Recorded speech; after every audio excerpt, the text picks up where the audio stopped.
a little more jovial, so I'll tell a little quick story. She's one of the first speakers that I encountered here 2 years ago when I came here, and she was giving me a message, and she says, "You, sir, with the hair reaching to God." It's even higher today, so she's probably wondering why it's so high.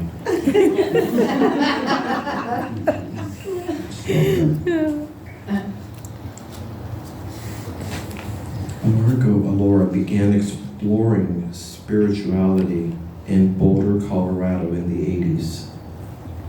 This rapidly led her to returning to San Diego, where two dramatic spiritual teachers, Reverend Millie Landis from Fraternal and Reverend Kathy Hearn from Religious Science, showed her spiritual paths that changed her life. In 1995, she was ordained at Fraternal. She has been facilitating classes both at spiritualist churches and the Center for Spiritual Living for 20 years. Margo is retired from teaching elementary school. She enjoyed training, paying attention to spiritual practices, present day and ancient. Margo enjoys the privilege of sharing spiritual ideas. These opportunities feel like an embrace from God to share how love embraces all of us. It's my honor and pleasure to welcome and introduce to you Reverend Margo Alora.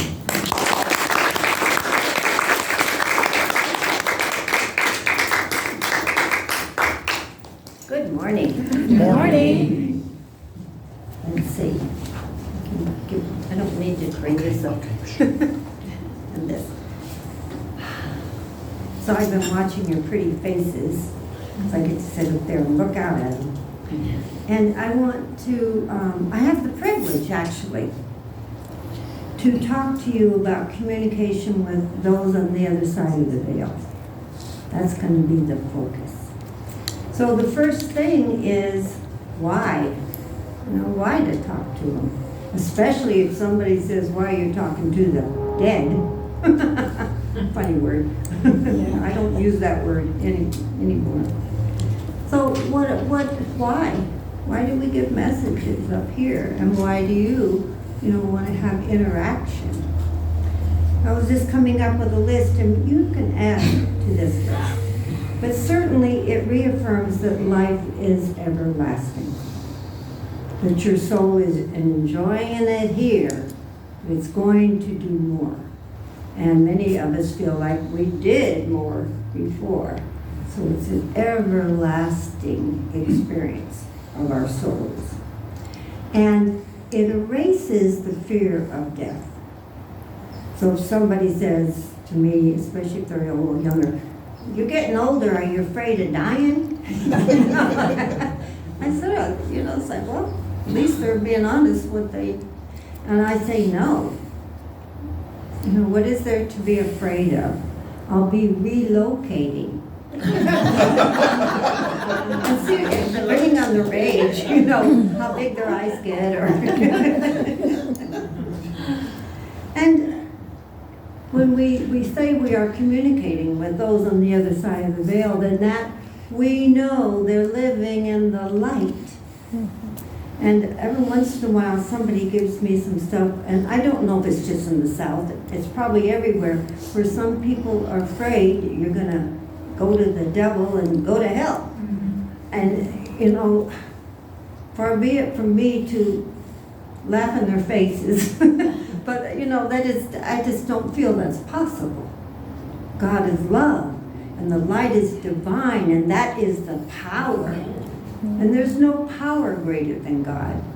So it's wonderful to communicate, because then it affirms again and again, and it erases some of the things I heard as a child. Be good or you're going to go to hell. Erase. And here's what I'm going to talk about a little bit more later. Setting up a give and take with those on the other side of the veil. But I'll go into that in a minute. And it establishes equality. So it's not, well, you lived your life and then you died, so then you're not really valuable anymore. And that's an old thing that sort of hangs around in our culture. But it's just fantasy. When we go to the other side of the veil, we are still there, we can interact, we send love, we can give love. That is the truth that we know, and that's why we communicate. Well, one of many reasons. And then it affirms that there's no separation. I remember when I was holding my mother's hand when she made her transition. And it was in a hospital. So, there's a lot of thoughts on the hospital that they're gone. And as if that love can leave me, or that my love for her can leave her. That's just not possible. But in the hospital, it's written, time of when they were born and when they died. And then there's these dates. So that implies that there's a separation. And quite truthfully, sometimes with the emotions of it did take me a few days. I mean, I knew she was alive. But with everything that's going on, I don't know, it didn't take very long. But for me to know that life is everlasting and that my mother is living on the other side of the veil. So you may come up with some other reasons that we communicate. So I'd like to share with you how we can strengthen our communications or our relationships. So we're going to have a process, a fun one, a nice one, and it's based on trust and on love. So I'm inviting you to shut your eyes and ask someone, or it could be an animal, some love symbol, some love to come to you.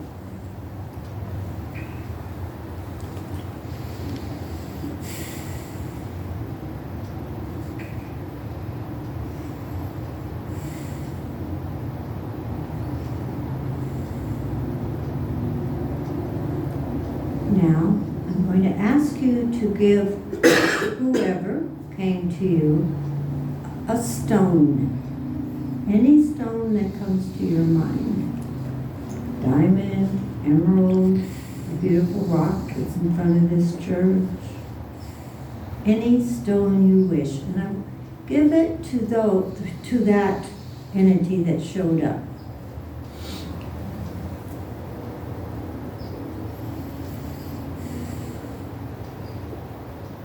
Feel the warmth of the interaction, the presence of the divine.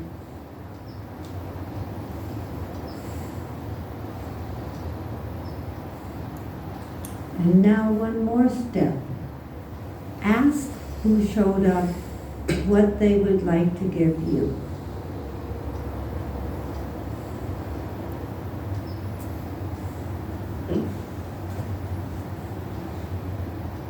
Be open to feeling the warmth or the cool.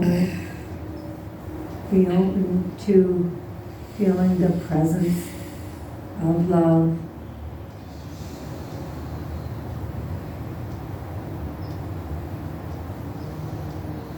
Be open to know that you are experiencing a relationship that is give and take.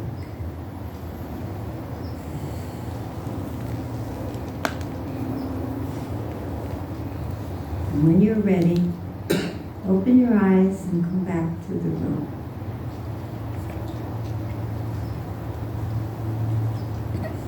So, just to reaffirm, we have interactions with those on the other side of the veil, including my wonderful dog that just showed up just now, to remind us that life is everlasting. to show us that there is a give and a take.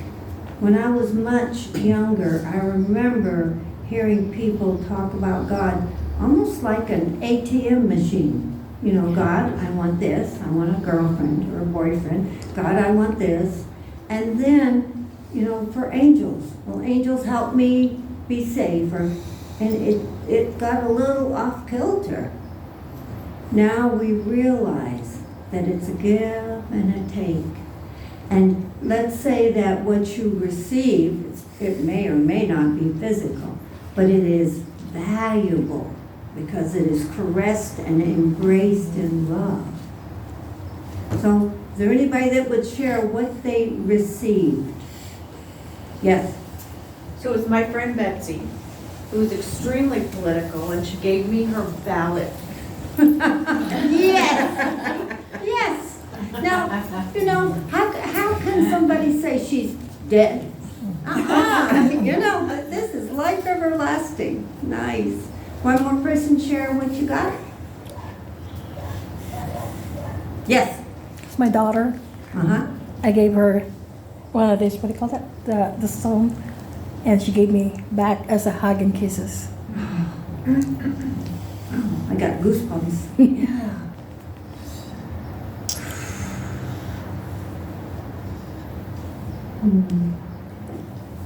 Now, I'd like to take this a little further and look at how we can have our relationships continue.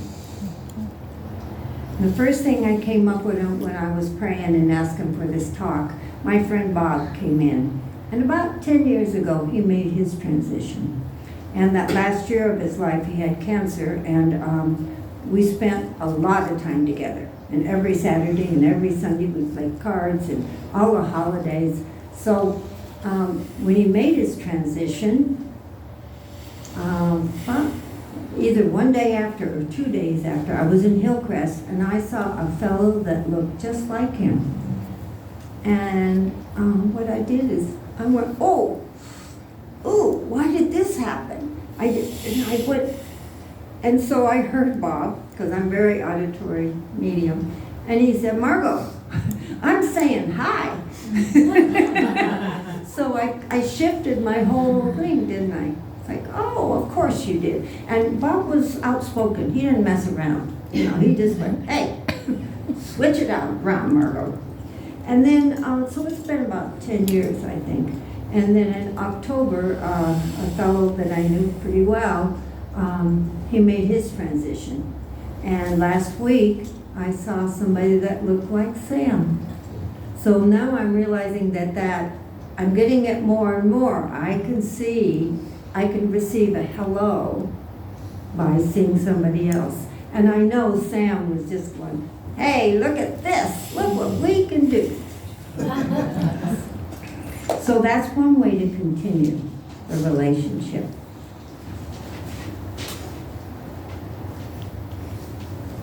You know,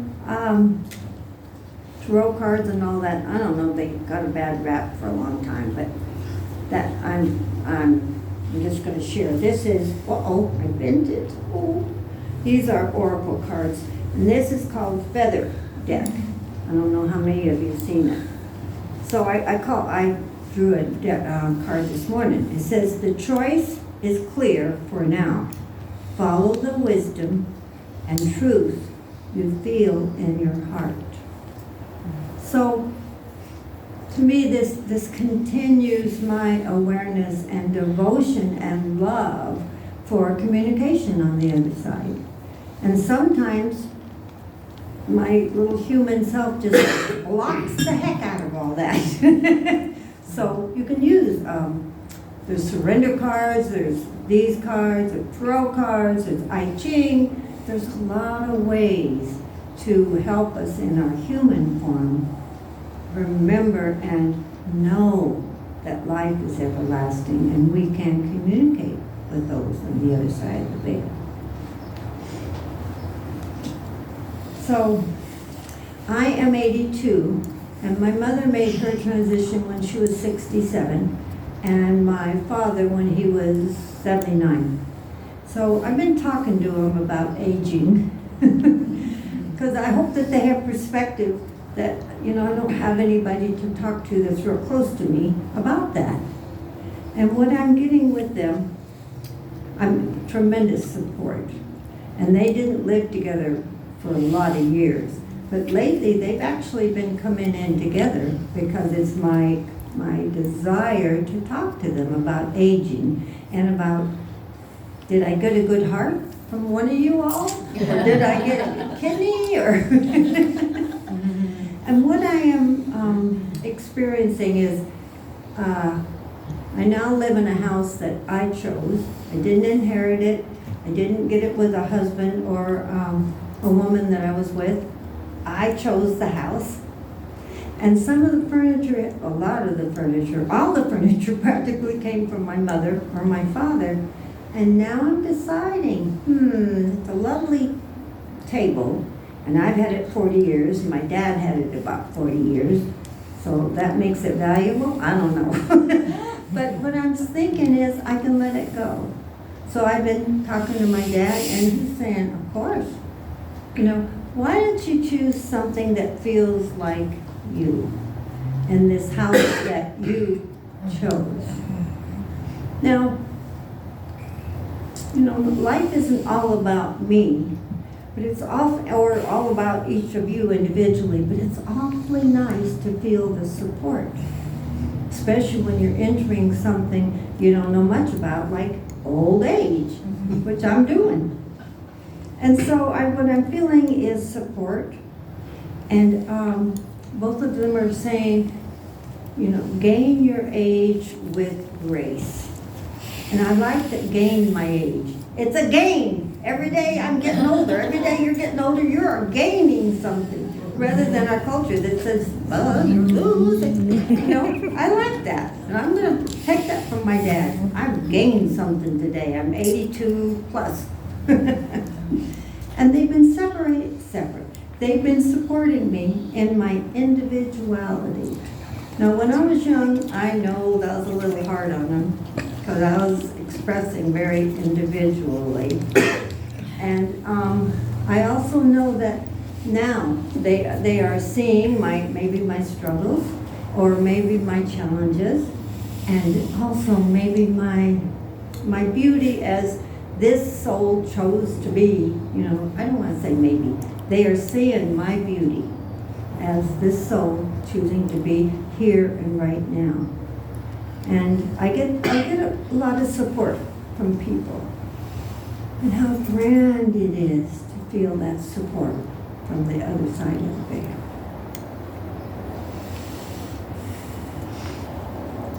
So I'm opening up more to my attunement.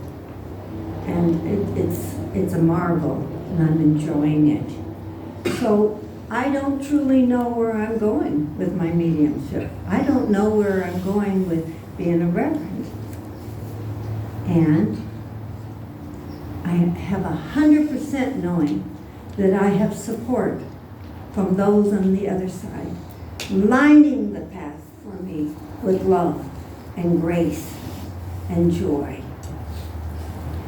So I and you were explorers of the light. Let us give love to those on the other side of the veil, and let's receive it. Thank you.